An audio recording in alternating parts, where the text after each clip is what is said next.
بسم اللہ الرحمن الرحیم۔ السلام علیکم، میں ہوں ناصر عباسی۔ ایک ہی دن میں دونوں باپ بیٹوں کے بیانات میڈیا کی زینت بنے۔ دونوں کو کیونکہ معلوم ہے کہ ان کے پاس کہنے کو اور کرنے کو کچھ بھی نہیں ہے، سوائے سندھ کے ہر جگہ سے پیپلز پارٹی کا تقریباً صفایا ہو چکا ہے۔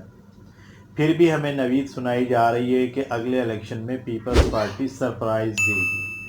نہ معلوم کون سا سرپرائز دے گی، سوائے سندھ کے تو اس کی کہیں کوئی ویلیو ہے نہیں۔ اور سندھ میں بھی شہری عوام پیپلز پارٹی سے بیزار ہے۔ صرف اندورے سندھ کے غریب، مسکین، لاچار لوگ ان کے شکنجے میں پھنسے ہوئے ہیں، اور وہ ان مسکین، لاچار اور غریب لوگوں کے لیے سندھ میں کبھی بھی حالات اچھے نہیں کریں گے، کیونکہ اگر اچھے حالات کریں گے تو وہ اوپر آ جائیں گے۔ وہ ان کو اپنے پاؤں کے انگوٹھے کے تلے دبا کے رکھنا چاہتے ہیں۔ اسی لیے وہ سندھ کے غریب، مسکین اور لاچار عوام کے لیے نہ اسپتال بنواتے ہیں، نہ وہاں کے حالات صحیح کرتے ہیں۔ سندھ کے کئی اضلاع میں ایڈس پھیلا ہوا ہے، چھوٹے بچوں میں، بڑوں میں مر رہے ہیں اس کے اندر، لیکن سندھ گورنمنٹ کو کوئی پرواہ نہیں۔ کتے پورے سندھ کے اندر، شہر ہو یا گاؤں یا گوٹھ، لوگوں کو کاٹ رہے ہیں، لوگ کتوں کے کاٹنے سے مر رہے ہیں، لیکن نہ ان کی ویکسین ہے، نہ کتوں کو ختم کیا جا رہا ہے۔ تعلیم کا بیڑا غرق سندھ میں ہو گیا ہے۔ سندھ کے بہت سے اسکولوں میں گدھے بننے کی تصویریں بھی میڈیا پہ آئی ہیں اور دکھائی بھی گئی ہیں۔ تعلیم اس لیے نہیں عام کرنا چاہتے کہ جب پڑھ لکھ کے ان کو شعور آ جائے گا تو وہ ان کی حرکتیں دیکھ کر ان کو ریجیکٹ کر دیں گے۔ اور بلی کے بھاگو چھینکا ٹوٹا کہ کرونا آ گیا، اور کرونا سے سندھ حکومت کی مرادیں پوری ہو گئیں اور تعلیمی اداروں کو بند کر دیا گیا۔ پچھلے سال بغیر امتحان دیے پاس کر دیا گیا تھا طالب علموں کو، اور اس سال بھی ان کو کہا گیا کہ اختیاری مضمون اگر فیل بھی ہو جائیں گے تو ہم پاسنگ مارکس دے کے پاس کر دیں گے، یعنی کہ تعلیم کا مکمل طور پہ بیڑا غرق کرنے کا منصوبہ بنا لیا گیا ہے۔ اسپتالوں کی حالت یہ ہے کہ سول جناح اور عباسی کے علاوہ کوئی چوتھا اسپتال کراچی جیسے 3 کروڑ کے آبادی والے شہر میں کوئی بھی نہیں ہے۔ لوگ پرائیویٹ اسپتالوں میں دھکے کھاتے ہیں، اور وہ پرائیویٹ اسپتال جو ہیں وہ تو مذبح خانے ہیں، لوگوں کو کاٹنے کے لیے، نوچنے کے لیے بنائے گئے ہیں وہ اسپتال۔ سندھ گورنمنٹ کی ان کو سپورٹ ہے، اس لیے وہ بے دریغ ذرا ذرا سی بات پہ لاکھوں روپے کا بل بنا کے آدمی کے ہاتھ میں پکڑا دیتے ہیں، اور لاش تک نہیں دیتے کہ پہلے پیسے دو پھر ہم لاش دیں گے۔ اور سرکاری اسپتالوں میں نہ دوائیاں ہیں، اور اگر دوائیاں ہیں تو وہ بھی جعلی ہیں۔ یہ اسکینڈل بھی اخبارات کی زینت بن چکے ہیں۔ غرض سندھ کا شہر ہو یا گاؤں، بھٹو زندہ ہے، اور بھٹو زندہ ہے اور کھا رہا ہے، اور دبا کے کھا رہا ہے، اس کو روکنے والا کوئی بھی نہیں ہے۔ زرداری صاحب نے پرویز الہی سے ملاقات کے موقع پہ کہا کہ عمران خان کو تو سیاست آتی ہی نہیں ہے، اور اس کو لانے والے اب پچھتا رہے ہیں۔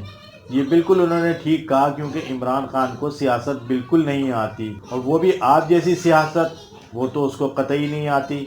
نہ وہ کھاتا ہے نہ پیتا ہے۔ وزیر اعظم ہاؤس میں عیاشی کے لیے خواتین کو بھی جمع نہیں کرتا۔ ملکی خزانہ لوٹنے کا اس کو کوئی شوق نہیں ہے اور نہ کوئی طریقہ آتا ہے۔ غیر ملکی دوروں پہ کروڑوں روپے نہیں اڑاتا، مہنگے سے مہنگے ہوٹلوں میں، اپنی حیثیت سے زیادہ ہوٹلوں میں نہیں ٹھہرتا۔ وہ پاکستان کی بچت کرتا ہے، اس لیے اس کو سیاست نہیں آتی۔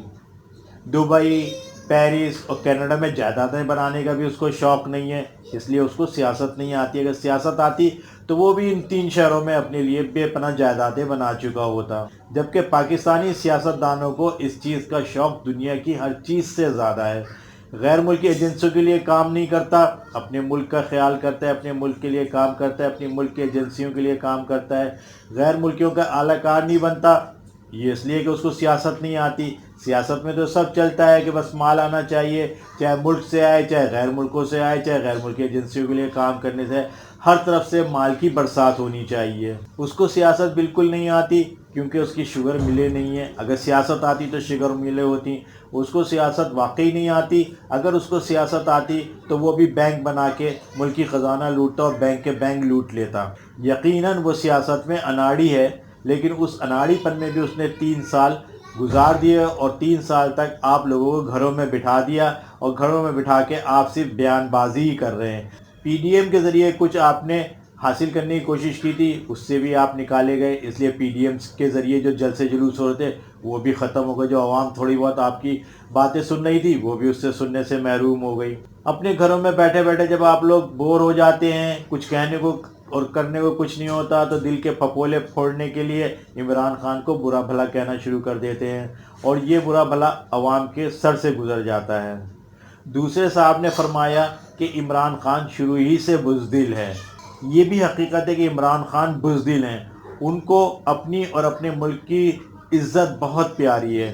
اس بزدلی کی وجہ سے وہ اب تک کرپشن سے پاک ہیں، کیونکہ کرپشن کرنے کے لیے بہت بڑا جگرا چاہیے جو عمران خان کے پاس نہیں ہے. اس نے ساری دولت اور ساری عزت اپنی محنت سے کمائی ہے، اور اگر آپ کی طرح جوان مردی کا مظاہرہ کرتا تو آج وہ بھی کھرب پتی ہوتا، اور دبئی، پیرس اور کینیڈا میں اس کی بھی جائیدادیں ہوتی ہیں. لیکن کیونکہ وہ بزدل ہے اس لیے وہ کرپشن نہیں کر سکتا.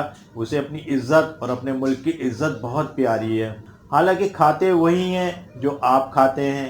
گندم کی روٹی وہ بھی کھاتا ہے، آپ بھی گندم کی کھاتے ہیں. یہ تو نہیں کہ آپ سونے چاندی کی روٹیاں کھاتے ہیں اور آپ کے سالن میں ہیرے جواہرات ہوتے ہیں اور اس کے سالن میں دیسی مرغ ہوتا ہے.